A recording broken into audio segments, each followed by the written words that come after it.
What's going on, y'all? Welcome back to Clown Questions, the show where there are no dumb questions. I'm your host, Matt K. Maurer, and the question on my mind today is, should the Rams trade Cooper Kupp? I'll try to answer that question, and I will be interviewing Goose. That's right, Goose is looser, the viral sensation. He'll be joining us on the show. Great interview with him, who's down to clown.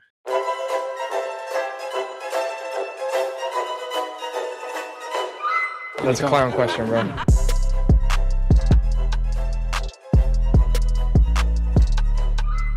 So, should the Rams trade Kupp? They are reportedly taking calls for a Cooper Kupp trade. He's obviously obviously their number one receiver. I was going to say the best player on his team, but their running back, Kyron Williams, is pretty damn good. But yeah, should they trade him? Probably. I mean, they're in a rebuilding stage. I think they're 2-5, 2-4 right now. And obviously they won that Super Bowl a couple years ago, and they won that by mortgaging their future by trading first and second round picks and just being in win now mode, trading for Matthew Stafford, and of course they won the Super Bowl. But now they're, I don't want to say in disarray, but they're just in a rebuilding mode. So that's what they're kind of thinking. They're like, hey, if we trade Kupp, we could get a second round pick, kind of probably similar value that that you get Devontae Adams for. Maybe not, but for their long term future, it's probably in the Rams' best interest to trade Cooper Kupp. I wouldn't like it though personally. I wouldn't trade him, and of course, this is fully fantasy football bias. I do have Cooper Kupp on two teams, so I'd love for him to stay because every time he gets on the field with Matthew Stafford, Stafford throws it to him 15 different times. So he's very good PPR machine. So please don't trade him.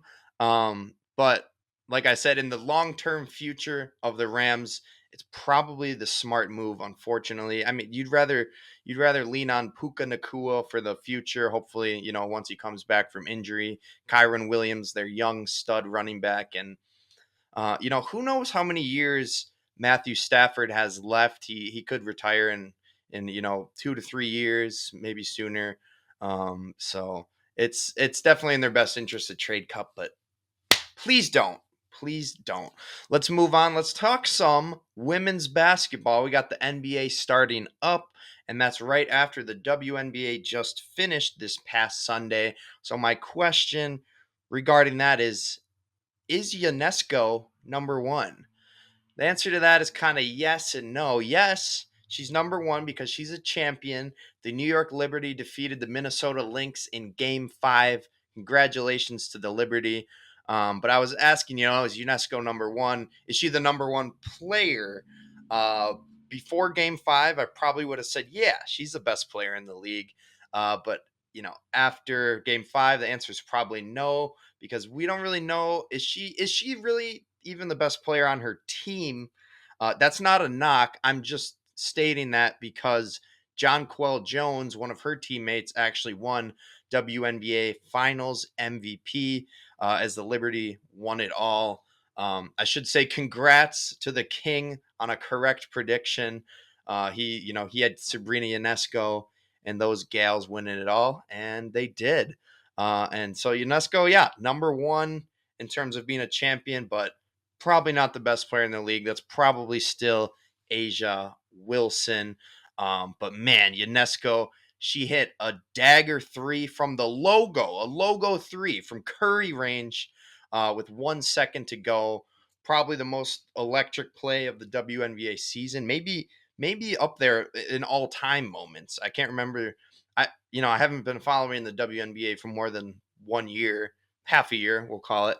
But I don't know. It's tough to see a bigger shot than Game 3, essentially a buzzer beater. Like I said, 1 second to go in the game. But Sabrina was cold in Game 5. She did not shoot well from the floor, but in my opinion, she's still the best shooter in the WNBA period. Although Caitlin Clark is a close second. She's on her heels, and obviously we all think Clark can get to that level where she's the best. But again, congrats to the New York Liberty on your first ever WNBA title.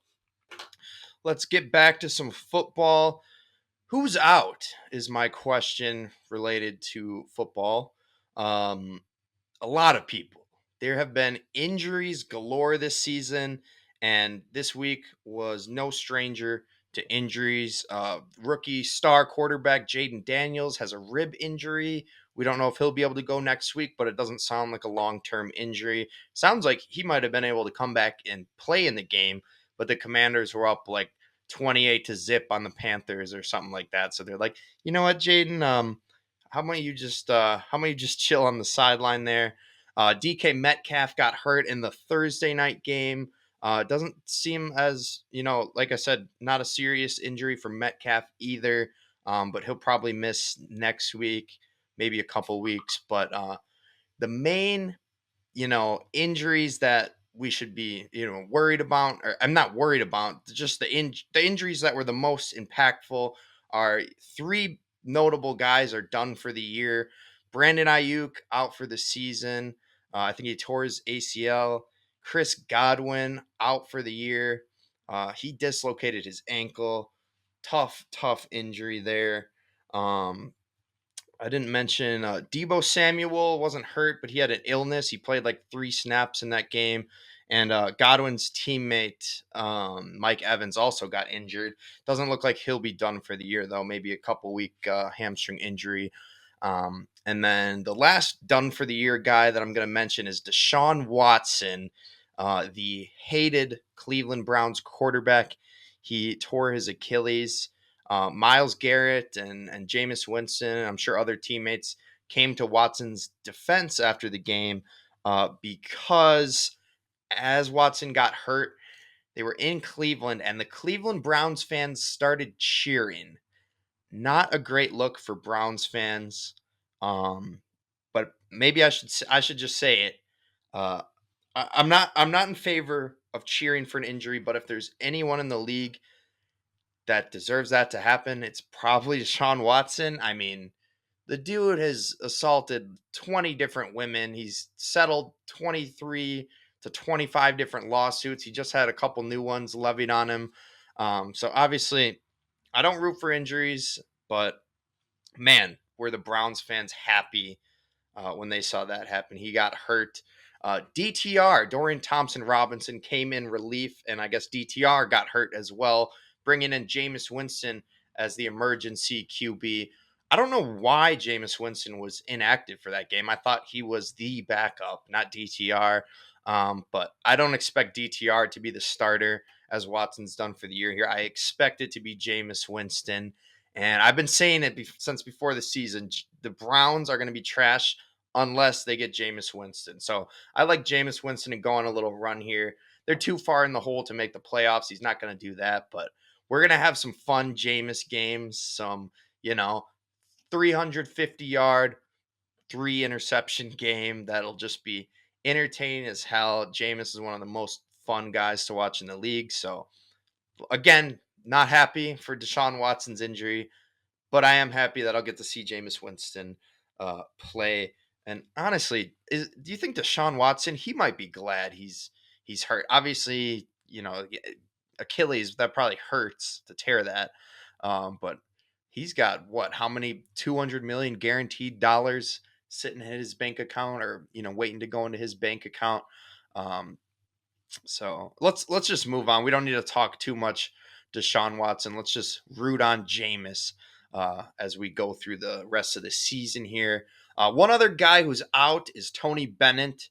That's probably a bad way to phrase it, because usually when you say someone is out as head coach, that means they got fired. Tony Bennett did not get fired by the University of Virginia basketball, but he did retire. So he is out as head coach.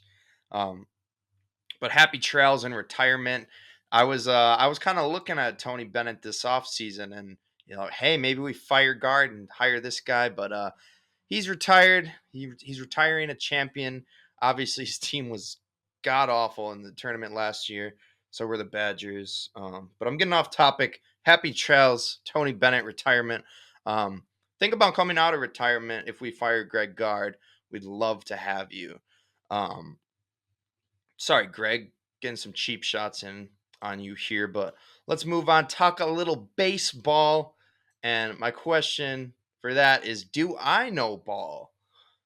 I hope not, but I might know ball in April. Back in April, if you're a loyal podcast listener, you might remember me with my World Series pick. I picked Yankees to beat the Dodgers. I don't know if I picked in how many games, but I had the Yankees and Dodgers. I had the two World Series teams. Come on, give me a little credit here. As the Yankees and Dodgers have both advanced, have won the pennants, and will be playing each other in the World Series. Um, so, like I said, do I know ball? I hope not, because I don't want the Yankees to win the World Series. That's my pick. I'm going to be rooting for the Dodgers and Shohei and Muncy and Mookie Betts and all of them. So I hope I don't know ball. I mean, slightly I know ball, but also, even if the Yankees do win the World Series, I don't know ball because that was the easiest possible pick. I guarantee 80% of sports media who made World Series picks preseason picked Yankees Dodgers. I mean, it was just they have the most talent, they're rich, they got home run hitters, MVP candidates. So pretty easy pick. I don't think I know ball, but I'm getting more into baseball. Maybe next year I'll know ball. But yeah, I'm really rooting against my pick. Don't want the Yankees to win. I hate them. I was visibly upset after the Yankees eliminated the Guardians. They got it to the 10th inning. I was sitting there like I believe in Believeland. Um, but they didn't get it done. But Big Christmas and David Fry had an electric game 3, but that was about it for the Guardians. So yeah, good luck Dodgers in the World Series. Bad luck to the Yankees. Let's get back to football. This next question is, why is Jameson Williams so fast? Genetics? Is it training? No, it's neither of those things. It's performance enhancing substances. That's right. Jameson Williams has been suspended 2 games for breaking the league's performance enhancing substance policy. So PESs, I guess. When did they change it from PEDs to PESs? I don't know, but same stuff. Um, I wonder what kind of stuff he's taking because, like, when you're a linebacker or a D lineman, you're taking roids to gain muscle, or even when you're Barry Bonds, you're taking it to gain muscle to hit home runs. As a wide receiver, I don't know how much muscle you want to gain. I don't know. Do you really want to look like DK Metcalf? Maybe. But with Williams is kind of Jameson's kind of a skinny guy. So you would think these performance enhancing substances are more related to his speed. So maybe it was what do you call it? Kind of a Lance Armstrong, maybe like a blood doping thing. It makes it so he can run suicides up and down the field without breaking a sweat. But yeah, he'll be out 2 games for the Lions. Don't think that'll affect their team too much. I mean, Tim Patrick's a decent number 3, and they got Laporta, who needs to get more involved in the offense anyways. Not worried for the Lions. Just kind of funny that Jameson Williams has gotten suspended again. What has he been in the league for 3 years? This is his second or third suspension. He got a 6-game suspension at one point for gambling. But hey, I'm I'm not glad he got suspended because he's fun to watch, but I'm glad we know why he's so fast now, and I'm glad if I ever go to a Lions Packers game, I'll have some shit to chirp him with. Those PEDs, he's on those roids. And that's all I got for that. Let's talk some college football. What the hell happened in Austin? If anyone watched that Georgia Texas game, it obviously wasn't, a close one down to the end. I think Georgia ended up winning by 2 scores, but the most fuck shit was happening in that game as I donate $1 to the F bomb jar right here. The craziest, I think one of the craziest things I've ever seen on a football field, maybe right next to the Fail Mary or something like that. But basically what happened is Texas is playing Georgia. Georgia throws a pick, and Texas returns it to what, the 4 yard line, the 1 yard line, basically just setting their team up to get an easy touchdown just to run it in. Nearly a pick six. You'd have to confirm with some of my family that I was with at the time, but right before it, I go Texas pick six right here. I didn't get it right because he got tackled short of the goal line. But after this pick six, the referees called, I believe, defensive holding on the guy who caught the interception. Texas was obviously pissed because that meant their comeback was going to be in serious jeopardy. Obviously, it didn't work, but at the time, this pick six, you're like, oh, we got a game here. Um, but so they call back the interception as they call defensive holding. During Right after that call, Texas fans did something that Dodgers fans did recently. They started throwing water bottles on the field. I'm sure they were throwing maybe empty beer cans and empty mixed drinks, or maybe a full mixed drink. That would be a waste of money. So maybe it's probably more water bottles. You got to save your alcohol. But they just start throwing all this debris on the field. Absolute chaos. Texas coach Steve Sarkisian has to like go out to midfield and like he puts his hands up like, stop, guys. You can't be doing this. Stop. I agree. It was a shitty call, but you can't be throwing stuff on the field. Well, evidently, as this debris was thrown on the field, they obviously needed some time to clean it up. It's dangerous to play. You don't want to roll your ankle on a water bottle. As they're cleaning it up, the refs had a conference, and the refs started talking to each other and said, "You know what? That wasn't holding. That's an interception. It should be Texas ball." Kirby Smart hears this and goes absolutely bananas. They pick up the flag. They announce to the whole stadium. It's like, you know what, guys? You were right. You were right. That wasn't pass interference. That's an interception. We'll give you the ball. Are you kidding me? That shit actually worked. You throw stuff on the field and you get the exact call you want.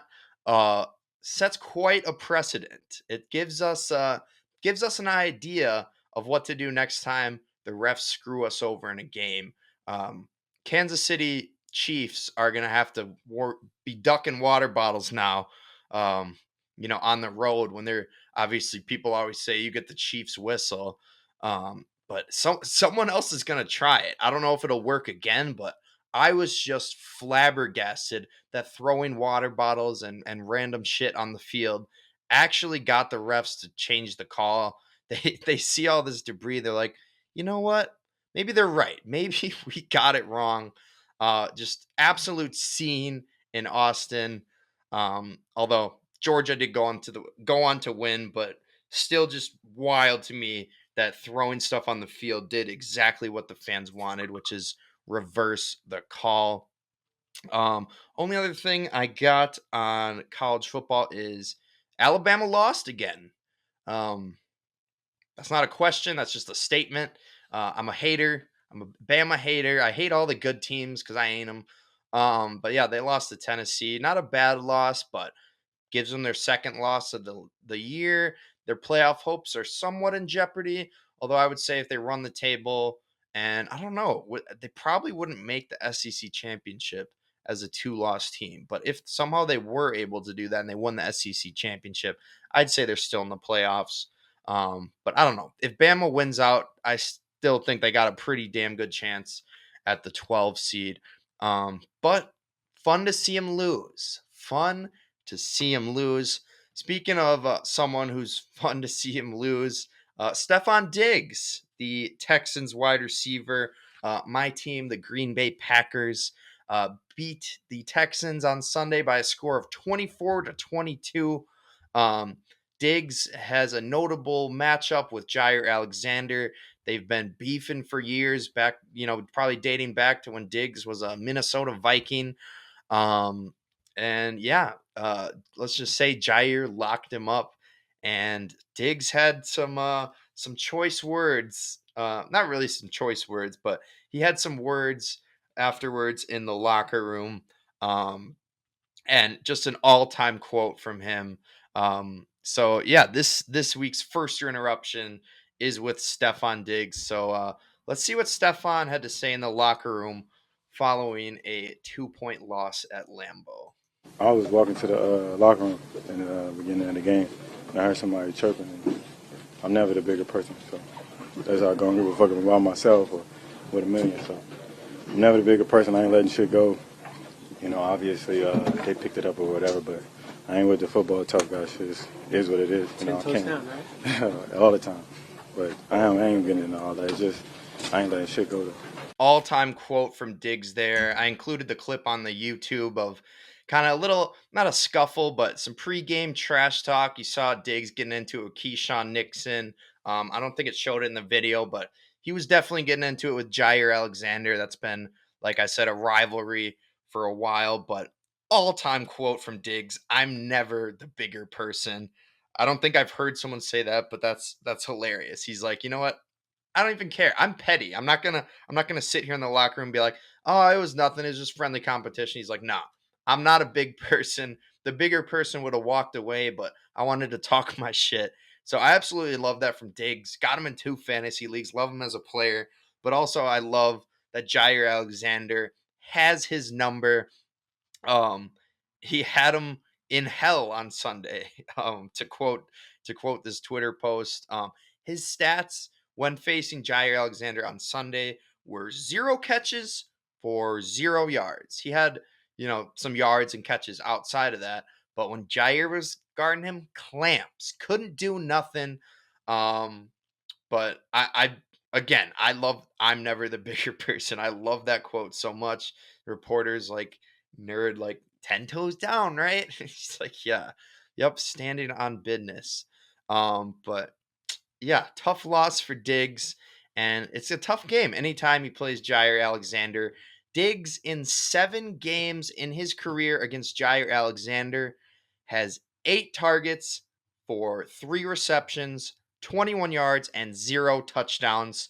So clearly, Jair knows how to get under his skin, and Jair knows how to prevent the ball from going to Diggs, who is obviously one of the best receivers in the entire league. But you love to see it. Things you love to see. This you love to see a Packers win, and you love to see Jair getting into it with the star receivers. Because if Jair is firing, that defense is firing, and the Packers are tough to beat. And we will hit a game winner with our new kicker, Brandon McManus. Let's go. I'll show him in the Goosebump moments later. For now, let's get to our interview. We have the man himself, Goose, aka Goose is Looser, aka Danny Nelson Pizza. Great interview with him, talking some ball, doing a little NBA preview with him. We got the NBA season starting up this week, so wanted to talk some ball with him. Here he is, Goose. All right, now pulling up to the pod is a good friend of mine, reoccurring guest. He's the guy in the video. It is Goose. Thanks for joining me again, Goose. Thank you. Thank you so much for having me. It's a pleasure to be back. I love talking about Wisconsin sports, sports in general, just whatever's going on in the world. And it's always good to be on the Clown Questions podcast. So, Hell yeah, appreciate it. Yeah, it's always fun. So obviously you're a huge NBA guy. Are you wearing? Is that the Grizzlies throwback? Those are yes, it cool. is actually. So, That's um, insane. it's a Ja? Ja Morant, Vancouver Grizzlies, Murray State combined jersey that No way. I think my friend Those exist. I guess so. I think Cole Mijas got it on like Timu or something. Shout out to Cole Mijas, my jersey plug. He brought his jerseys up for Oktoberfest and just left them all there. So I have like Oh, four it's not jerseys. yours. It's not No, yours. I have to give it back at Oh, some point, but oh, that's borrowing cool it as for a hell couple though. months. Ja Morant, best shooter in the league, right? Hmm. Yeah, yeah. Yeah. Um, but let's obviously you're a huge NBA fan, so I want to do a little Mhm. NBA preview. What, we got the season starting in 2 days, or does it start tonight? Tonight. It starts tonight. Yeah, Oh it does, shit. baby. Let's Oh shit, I go. wasn't even ready. Okay, well we'll be right on time for the game then. But Exactly. yeah, I wanted to do an NBA preview, but before that, I had a question for you because I know you're a big fan. Is Kai Mhm. Jones back? Is Kai Jones back? Yes, so Kai Jones, obviously, I did a video about Kai Jones about his mysterious cryptic Instagram lives he did last season, where it seemed Mm-hmm. like he was on some sort of drugs or something. That's what a lot of people thought.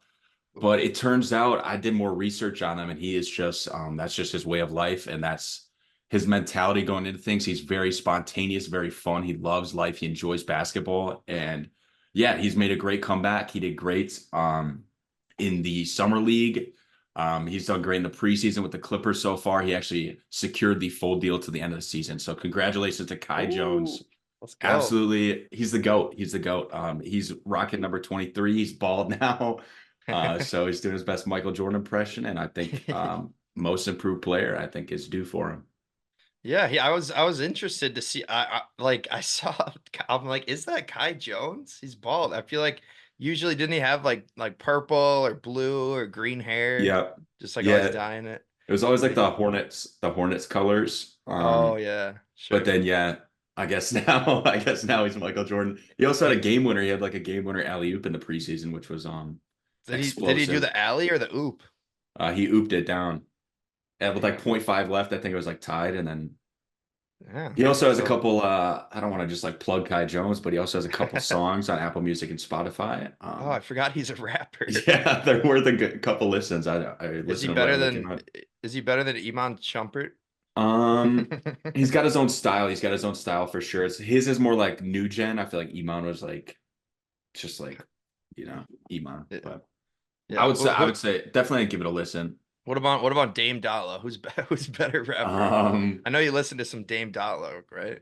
yeah, I mean he's my favorite rapper right now because he's on the Bucks. So I have to go with Dame Dollar. But Kai Jones, like he could fit. I mean, if they both collabed, I think that's the happy medium if they both collabed on a track.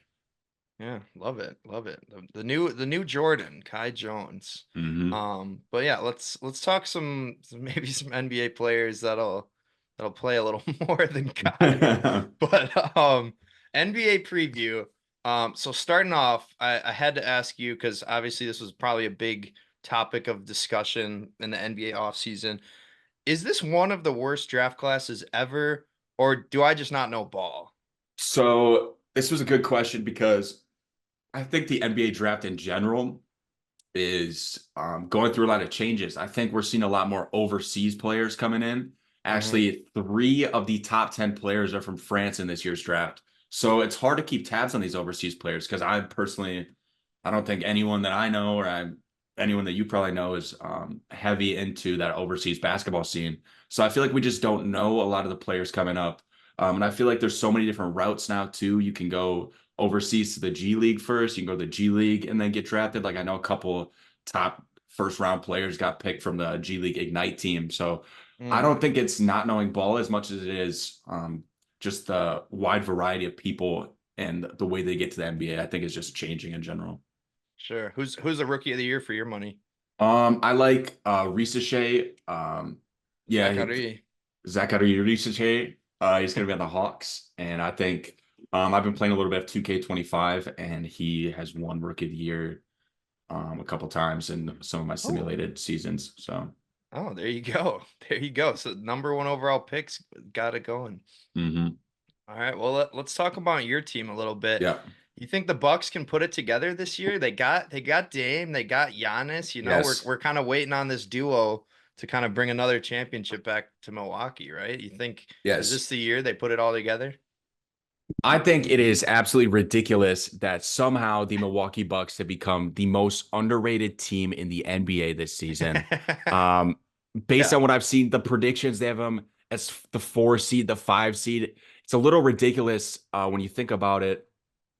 Damian Lillard got a full offseason this season compared to last one where um, he was trying to just stay healthy for trade value. He didn't practice as much. This year he got a full offseason. He has said in his preseason interviews that he's looking for a really good bounce back season. He says this season upcoming feels more familiar to him. He knows what he has to do. He knows like his routine. He finally got into a routine in Milwaukee. Yeah. He was also a 89 overall coming into 2K25, and I think that's disrespectful. I think he's mad. Yeah. I think he's going to try to prove everyone wrong. And then obviously a top 2 talent in Giannis, offensively and defensively. I think people forget how dominant Giannis really is. Giannis has really said his goal this season is to stay healthy. He's hungry for playoff basketball and he wants to make a huge run this season. So, in my opinion, it would be a huge disappointment and surprise to me if the Milwaukee Bucks do not make it past the conference finals, or at least to Ooh. the conference finals. And I feel like Mm. it's almost guaranteed. I really do. I feel like it's almost guaranteed conference finals and beyond. Yeah, knock on some wood. Do you think that's actually like a motivation for certain players when they see their 2K rating go down? Do you think they're checking that? Oh, 100%. Yeah. I think too with social media coming into play so much, you see Kevin Durant was tweeting about his rating. A lot of players start tweeting about their ratings. Damian Durant wasn't Lillard, happy with it. oh no, he wasn't. Even though his was like probably too high for him. I don't know what his was exactly, but Damian 95. Lillard in 89, he started last season at a 94.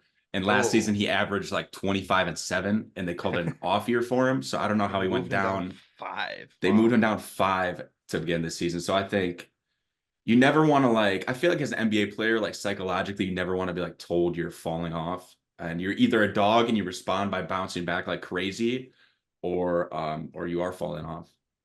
Ooh. I don't think that's the case with Dame. Wasn't Dame this offseason he was training with David Goggins, right?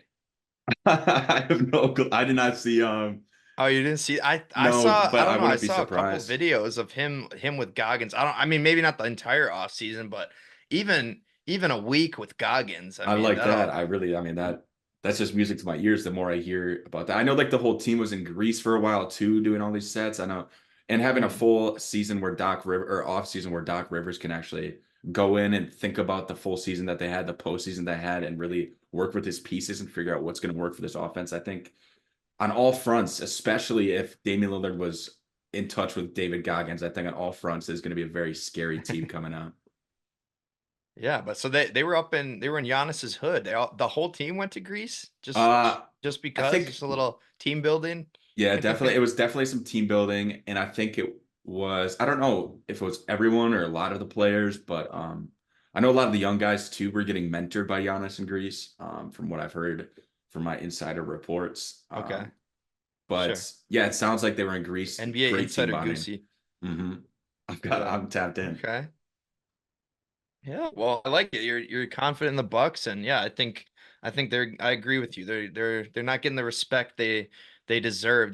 hmm Like they lost to the Pacers, but like Giannis and Dame both were hurt in that Right, series, and that's what's moving them down. right. People are just forgetting. It's crazy. But let's talk about another team in the East.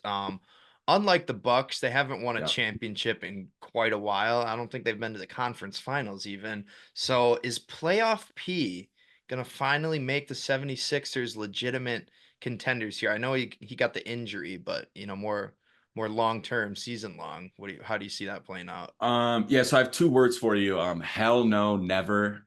Paul George is That was not 3. gonna make any difference on this silly Delphia 76ers team. That's what I'm gonna call him. The silly Um, Sixers. yeah, because let's be honest, Paul George and Joel Embiid are already in playoff shape. They're both gonna be missing opening night tomorrow against the Bucks. So I think there's a lot more where that came from, a lot more missing day to day, missing week, etc. But these two guys are just two injury prone players. I feel like Paul George has been this piece that so many teams have tried to pass around through the years to be the missing piece for a championship, etc. But he hasn't been good since his last season at OKC, and Ooh. I just don't think he's moving any needles, especially in Philadelphia. There are also reports that Embiid's not going to be playing back-to-back games this year. He's not going to play the second night of a back-to-back. So I don't know how you plan to do this. I don't know if Tyrese Maxey is going to have to like step up and average 30 a game, which I wouldn't be surprised about. I think he's their best option at this point, but I don't think they're going to make a top 4 seed in the NBA in the Eastern Conference this year. And I don't think they're going to beat any of the top 4 seeds. I don't see him beating New York. I don't see him beating the Celtics. I don't see him beating Milwaukee. And I don't even see him beating a team like the Pacers. I think they are bound to be a first round exit this year if they're even lucky enough to make the playoffs. Dang, yeah, that is kind of like obviously I understand the why they're not having Embiid play back to backs because he's been, injury prone his whole career. But hmm that seems kind of insane. If you're not playing back to backs, what that brings you to like a max of 60 games or something. It's Yeah, like yeah, it shaves off I think like 15 games of the season at least. they're gonna need him a lot more games if they don't want the 8 seed again. Because they Right. don't want to be playing the Bucks round one or Celtics. But yeah, not a believer in playoff P. Respect No. it. Some from Philadelphia. Um, let's go to Kai Jones' team. hmm Another injury prone guy. When do you think Kawhi Leonard is gonna play? Is he gonna Um, play? so that's the thing. I don't know if he is going to play, and if he does, I don't know if it's going to be for the Los Angeles Clippers. I think they might look Oh, to ship him elsewhere to try to get a something back of value while they still can. Because I think, luckily for the Clippers, they have a player like Kai Jones coming in to fill the shoes of like a Kawhi Leonard. So I think they're going to be in better hands than most people think this year. A lot of people think that due to the injuries, they're going to flop and they're not going to do well.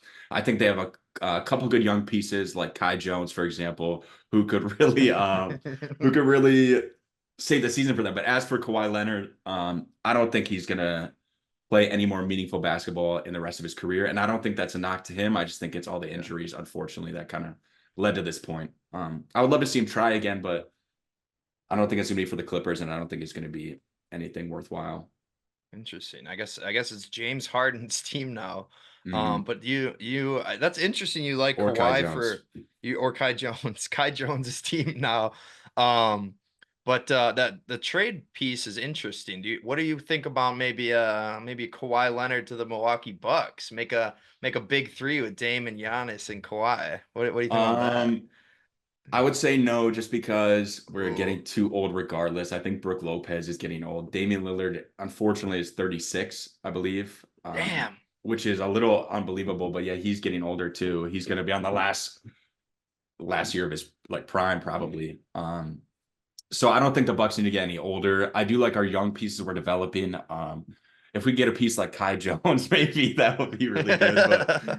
But I'll A pass on package Kawhi. deal, Kawhi and Kai for Brooke Lopez. Deal. I would take that deal. Yeah. All right. Well, my next question is about the sensation, the rookie of the year last year. Mhm. I didn't prime you for this question, but I wanted to ask, do you think Victor Wembanyama can make the Oh, playoffs this year?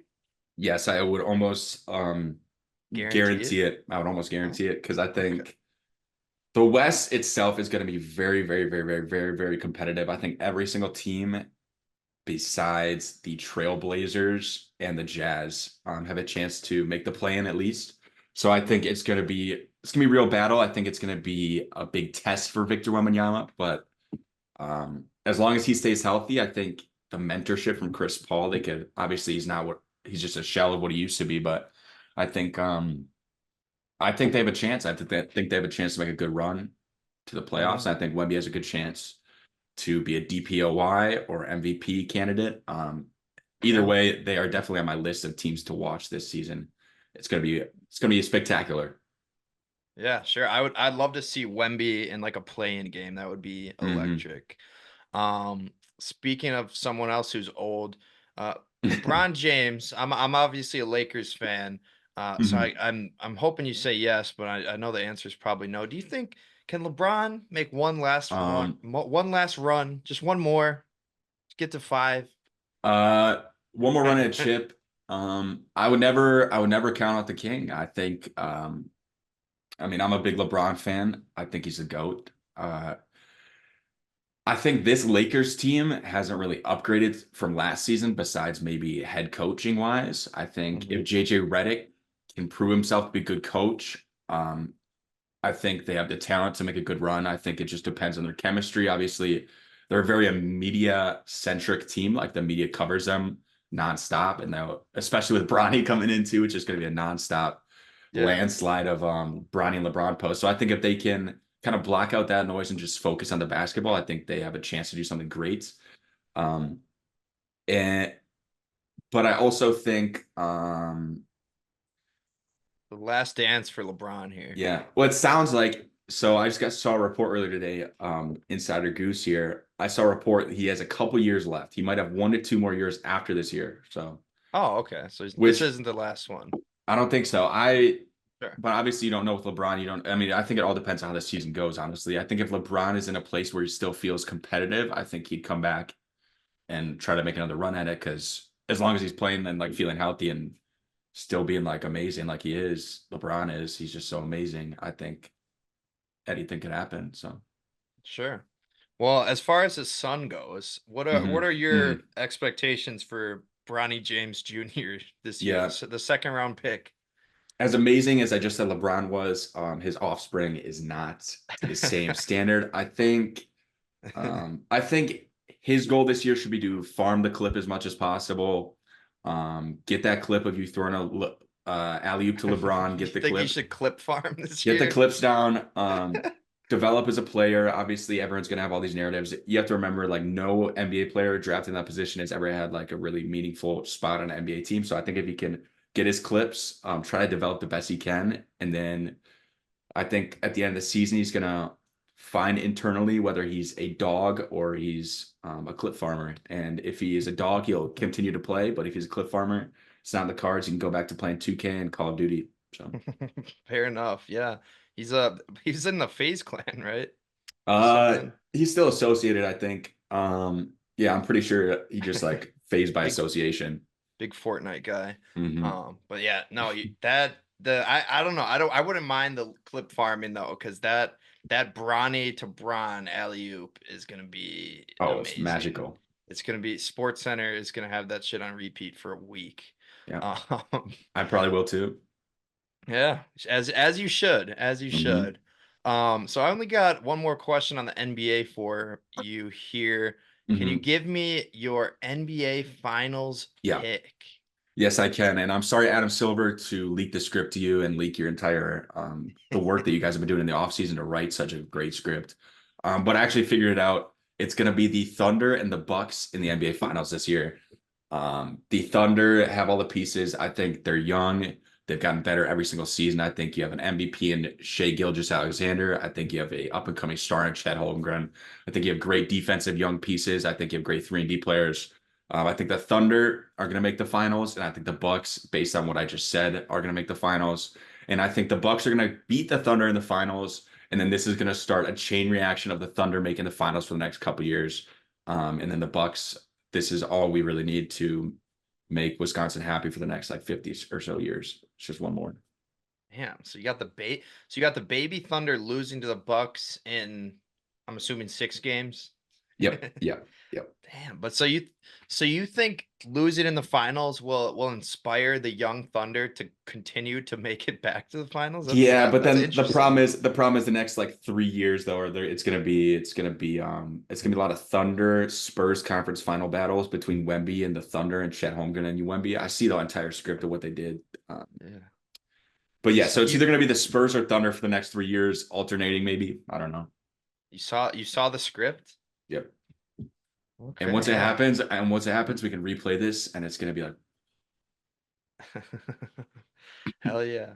All right, well let's talk a little women's basketball. We had mhm, the WNBA yep, finals. The Liberty won it in 5 games. Greatest 2 words in all sports, game 5.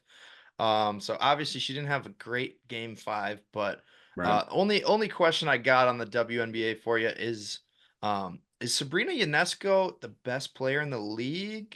Question mark. Um, no, no, and Oh, I'm sorry, to all the New York Liberty fans. I think I might be in the I don't know how many other people might have done this, but when Caitlin Clark got eliminated, I stopped watching the WNBA. I kind of But then feel something similar. I did my research towards the end.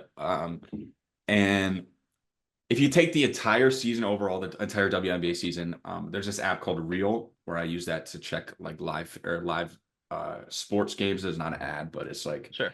they have the most updated scoring and they have their own ranking system of players that ranks it based on all their stats, and lists them out based on who did the best overall in the season. And Caitlin Clark actually, I'm saying she's the best in WNBA. That's going to be my point, first of all. But Okay. Caitlin Clark finished top 5 in the entire season. If you take her cumulative season, her like the top score, her score was top 5. She was literally number 5. And Wow. Sabrina Ionescu was 6. So even Oh, though Caitlin Clark started off very rocky in her rookie year, she obviously picked it up in the second half. Um, But I think she's the best. I think next season, I mean, it's just her league to dominate.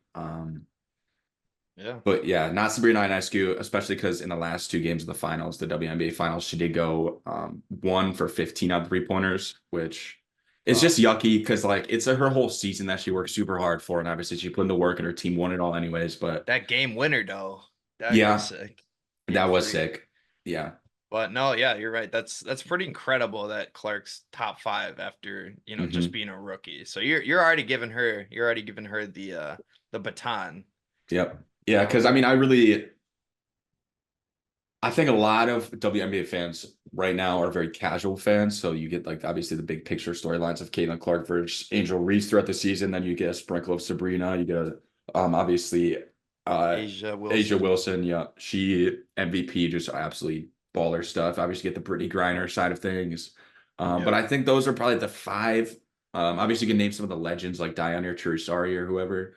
But like Yeah. I think those are like the six players who really just come to mind. When people think Yeah. about the WNBA for now. So I'm Yeah. excited to see how that evolves, and I hope like more like superstars pop up and stuff. But I have Caitlyn all the way, Yeah. which I think People is like the talk, bandwagon answer. I think that's like what the public would say, but I but it's agree. not a bad answer. Right. Speaking of Brittany Griner, do you think we won that trade?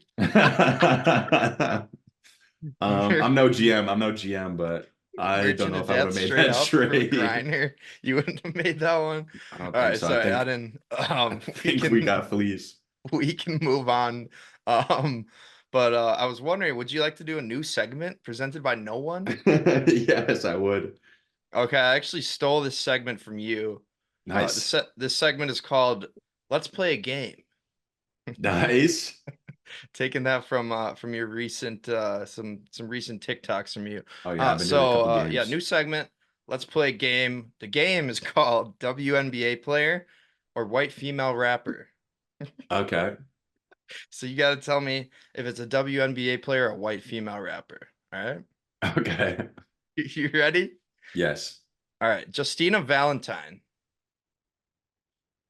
So it's either it's It's either a either a W. WNBA player or a white female rapper. Justina Valentine. I'm gonna go WNBA player. No, white female No rapper. way. Okay.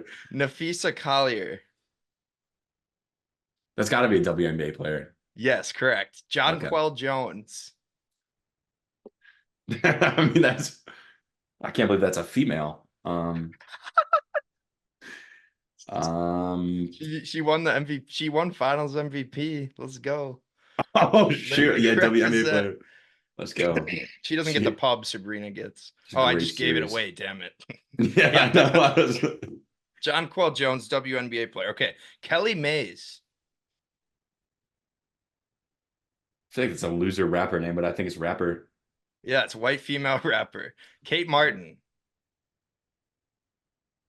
I feel like that's like receptionist. WNBA player. Correct. Lexi Brown. Like, I mean, that's like a ridiculous name for like a white female rapper, but I'm gonna say white female rapper. No, WNBA player. Okay, Ch- good. Ch- Chanel West Coast. That's a female rapper. Yes, white female rapper. Okay. Lil Debbie. Debbie's gotta be a female rapper. White female rapper, Okay. correct. Bad Baby. Um, female rapper. Yes, correct. Brittany Griner. Um, would probably be better off as a female rapper. Yes, correct. Jackie Young. Um, WNBA player. Yes, correct. Tina Charles. WNBA player. Yes, correct. Whitney Payton. Rapper. White rapper. Yes, Female. correct. Be Let's go. nasty. Be nasty. I hope to God it's a white female rapper. Yes, correct. Bridget Carlton. WNBA player. Yes, Okay. correct. Sorry, that's all I got. That was I like so that dumb. segment. That was was the a good dumbest segment. segment I think I've done. Um, But yeah, let's talk a little football, a little Yep. NFL, and then maybe at the end I'll ask for a World Series pick, talk some baseball. Sure. So for the NFL, my first question is Russell Wilson back? It Here to seems that stay? way. It seems that way. I think if he wasn't injured coming into the season, he would have started right away. Obviously, Justin Fields had a very nice first couple weeks there in the season. Mm-hmm. So I think their defense obviously plays well. Justin Fields plays well. I think Russell Wilson really has a very low pressure situation. No one's expecting crazy things out of him, but I think he's lived up to those expectations already. And I think I would ship Justin Fields out of there and try to get some value back. Obviously, he has 1 year left on his contract. So I You think would trade him. I would trade him. I would trade him for a nice wide receiver. I think yeah, that's what I would do personally. And I think So, that's a smart choice because I mean, obviously you don't want to keep them both around and Russell Wilson, you're paying chips and pennies for. mhm. But obviously, I mean, the Broncos are paying him a lot. But Yeah. Well, if they don't trade him, do you think we could see Fields again this year? Do you think he could start another game at some point? um, yeah, I guess I'm not like the biggest like NFL guy. I don't know if it's like common for there to be two quarterbacks on the same team who kind of It, interchange like that. I feel it's like it's it's not. It's yeah, I not feel like very it would be a common. little Yeah. ridiculous, but I think it also might inspire a new trend in the NFL. I think if you are innovative in sports, I think maybe we call it the dual-headed dragon or something, where they have two quarterbacks, and then it's kind of like baseball, where you have a rest guy and then you have a Yeah. guy fill in. So I think you could even play them both like in the same game, just go one half, one half. Yeah. I think that might be onto something. So I think that could be an alternative, but I would trade Justin Fields. Actually, I wouldn't anymore. I'd do my own plan that I just came up with. I would do the double-headed dragon. Yeah, they could pioneer the two QB They could just system. switch off plays. You get one who can throw, one who can run, and Mm. you're off to the races there. Wait, do you That's think a good they idea. could put him on the field in place of like a different player and then they do like the if you like underhand it backwards, they could both be Oh, on the field at the same time and they could go back and forth and then yeah, they you could could just pass throw back and forth and then yeah, I don't throw know. Fields at running back or yeah, put him out wide at receiver. Yeah, you don't know what to do when they're both on the field, right? I Yeah, I think think honestly someone needs to try that. I think you might have just invented something It's a something whole new type of offense too, because then you can yeah. just like, okay, all right, we don't have good angle over here, but over there would be a great angle. Just slide back there, boom, whatever the fucking lateral, boom, and then he can still throw because he's behind the yard scrimmage, and you can just fucking. So I think Yeah. actually we might start seeing in the NFL. I think we might start seeing hybrid quarterback receivers. We'll call Oh, it a QW, Terrell where Pryor. I don't know who that is. Who's He that? used to play quarterback and then he kind of transitioned to receiver in the NFL. Mm. But you think So they'll play both? I think if you get two quarter receivers on the same team, and then you Quarter have receiver. one, then you have one, you don't know if they're going to lateral it to him so he passes it, or you don't know if he's going to just fly down the field, or someone Yeah. fakes the pass, lateral, then he starts running and does a low route. So Man. I think it really could open up a lot for any NFL team who might Yeah. hear this. Yeah, you might be onto something here. I like it. Let's talk a little Packers question for you. Hmm. Jordan Love has looked great at times, and he's had some sketchy plays at times as well. Yeah. So my question for you is Jordan Love Favre or Rodgers? So I would say with Jordan Love, the beauty about him is he's still so young and so he just has so much aura at such a young age that I think he's Jordan Love. I think he's neither Rodgers. I think he's neither Rodgers nor Favre. I think Neither. he's coming into his own man, and I think it's been exciting to watch. And I think the magic lies within the franchise and the city of Green Bay. I think if Hmm. you're a quarterback and you're drafted by the Packers and you go with an open mind and you let the fans embrace you and you embrace the fans, I think you get the magical innate ability to throw dazzling passes and lead a team to victories on victories. And I think overall the team is so young. Um, I think Jordan Love is starting his own Jordan Love era. Okay, I like it. Mhm. I kind of view it as I saw this meme the other day where it's like you got the angel and the devil on your shoulder. The angel's Aaron Rodgers saying "Play it safe, kid," and then Mhm. Aaron Rodgers is or Brett Favre's the devil, Yeah. like fuck it, we ball, So, but Yeah, no, you I do. like that. He's his own person. Yeah. But you do kind of get that mix of both of them. I mean, like, yeah, he will throw like a silly pass one time, and then he'll just like bounce back, and there's 50-yard touchdown. It's just like it's the magic of Jordan Love, and I think we're seeing everything from him, the Yeah, good and the we're bad. we're blessed as Packers fans to have Hmm. him. Three straight quarterbacks, man. We I don't know why. Yeah, that like you said, it's just the magic of Green Bay. If you're a Hmm. quarterback, you're gonna succeed there. Um, but let's give me a Thursday night football pick Yep. here. We got Vikings at the Rams. Vikings are 2.5 point favorites. So who you got in this one? Who you got covering, or you got Rams money line? What do you got for me for a pick? So I'll start off by saying, I think with the Packers being so good, I want to say the NFC North in general is just looking like a killer division this year. And I Yeah, think no kidding. so I would say the Vikings, unfortunately, I just think Matthew Stafford and the Rams have just been very lackadaisical, just very garbage this year. And Mhm. unfortunately, the Vikings and Sam Darnold have been prosperous. And I Yeah. think they will continue to do that. I don't think there's going to be a problem for them. I'd say I'd take the spread at like -6.5 even. Oh, okay. You take an alternate line. You take even more Yeah. points. You got Yeah. them winning big. I like it. Yeah. No, the And and Vikings. it and if it doesn't happen, then I jinxed it, and then the Rams will win, and that's happy because then it's better for the Packers You're not, anyway. you're not So even mad then. Yeah, Vikings have mhm. been so lights out. Even when they lost to the Lions and they're no longer undefeated. They lost by a Yeah, field goal. They're obviously in that game. yeah, But yeah, I like the pick Vikings. But who's gonna be mad if they lose? Because we're Packers fans. exactly. Um, Last thing on the NFL for you here. Can you give me a Super Bowl pick? Yes, I can. So I think it's going to be any NFC North team versus the Chiefs. So I think, Oh, I mean, even the the Chiefs, Bears.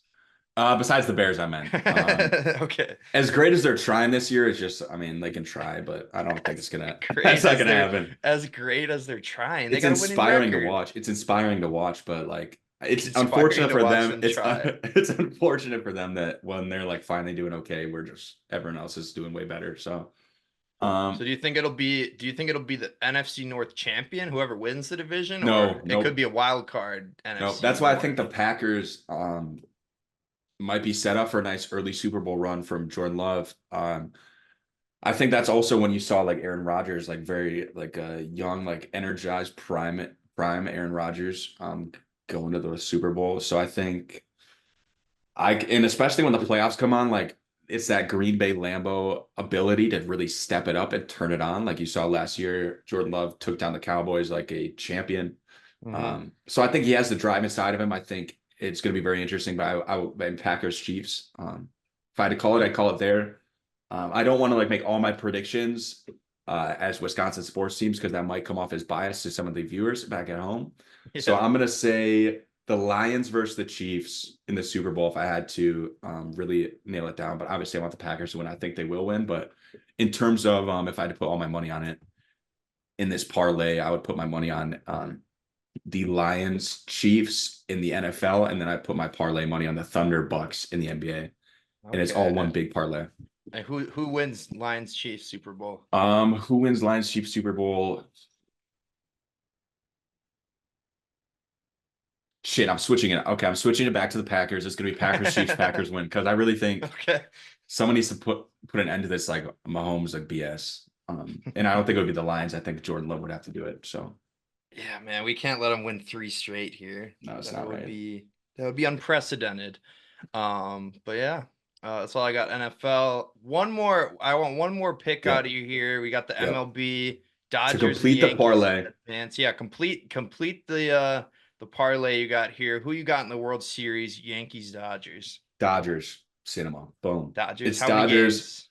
Um, 5. Oh, Dodgers and five dominate. Now, I would be lying to you if I told you I watched baseball religiously. Obviously, I followed the Brewers, and it was upsetting to see how the way that they went out. I was Yeah. actually winning in poker. I think I was losing in poker when that happened, actually. I'm a Oof. big poker night. Shout out poker night. Shout out to Matt. Shout out to Big Christian. Shout out to all you guys, man. I love the poker table, man. Anyways, yeah, I don't follow baseball too much, but I think when you see a spectacle of a player like a LeBron James, like a Giannis Antetokounmpo, like a Wemby, just one of these transcendental players you can't help but root for a legacy moment out of them. So I want Shohei Ohtani to get his first ever ring. Boom. Yeah. Gotta rep him. Gotta rep him. Because you just hope for like you want their legacy to build more. Yeah, I hate the Yankees so much, so I hope you're right. Mm-hmm. And yeah, be cool. Be cool to see Shohei finally, his first playoffs ever get the championship here. Yep. Well, I only got one more question for you. Thanks again for pulling up to the pod. I appreciate it as always, as a reoccurring guest that you are. And my last question, we actually touched on this last time you were on the podcast. We talked about the Mike Tyson Jake Paul fight. Why did they postpone it? What happened there? Jake was getting scared or what? No, so unfortunately, Mike Tyson is a little bit older. He was having some health problems. Oh no. Which is not what you want to hear. I think he had like a back, something with his back, like a back pull or spasm or something. But which is unfortunate. That's unfortunate, right? Because now it just paints like a worse picture that he's trying to like beat him up. Yeah. But I still don't think this will affect viewership too much. It still looks like Mike Tyson's posting more training videos now. Obviously, as the fight ramps up for next month. But I don't think it changes too much in terms of viewership of the fight. I think you're still going to see a lot of people watching. There's going to be a lot of excitement. Everyone's going to be watching anyways, just because, I mean, boxing is always fun in general. Everybody has Netflix. So I don't think in terms of viewership, it's going to do much. I think the only reason it was postponed was just because of that, like a little, not even scare of an injury, but just you want to make sure that both fighters are in the best shape possible for them. Sure. Should be freaking awesome though. I forget who you picked when we talked about it last time. I'm just gonna pick Tyson because that's who I'm rooting for. But who you got in that fight? I forgot what I said last time too, so I don't want to change it though. I'm just gonna say what I think right now, and then hopefully it lines up with what I said last time. Because I think it's gonna be Jake Paul winning. Damn. Yeah, because you can't see Jake Paul's legacy crumble like that, and like there's too much on the line for him to lose. For Mike Tyson, it doesn't matter if he loses or wins. Fair enough. Yeah, it's not. People aren't going to fault him for losing. But then I think I said last time, and I agree with this now.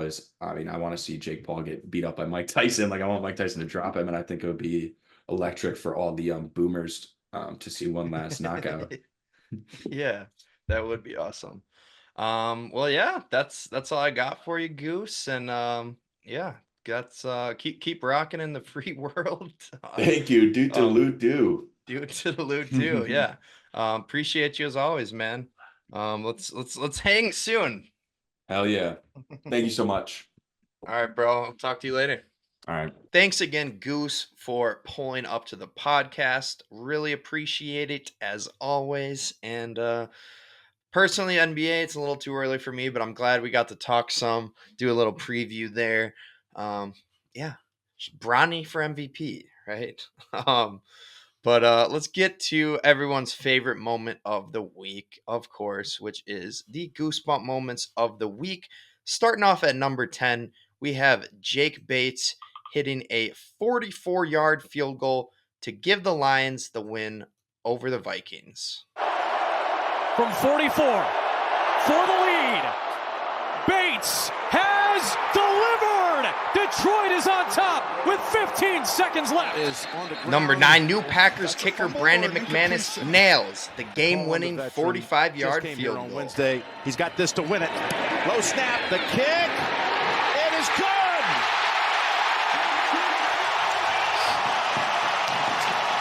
Number 8, Tyrone Taylor with an unbelievable catch in Game 3. Wow. Hits a high fly ball to right center field. Marte on the track. Sliding catch by Taylor. He came out of the middle of nowhere to catch that. It's a sacrifice fly, and it's 2-0 LA. But Tyrone. Number 7, Leon Draisaitl nails the walk-off winner in OT for the Oilers. Anderson died! What a save, Anderson! Center pass, Draisaitl shoots and scores! Edmonton 4, Philadelphia 3 in overtime! Number 6, Giancarlo Stanton's two-run shot has hammered ties up 7 game home runs 5. in the first Damn 4 Yankees. games of this series. And a high drive into left center field. Stanton is going to watch another one fly. Are you kidding me? Made for the moment. Again, the game is tied at 2. Stanton delivers his 4th home run of this championship. Number 5, Darius Lassiter scores the game winner for BYU with 10 seconds remaining. Happy feet. Downfield. Caught. Broken tackle. Lassiter. Touchdown. Are you kidding me?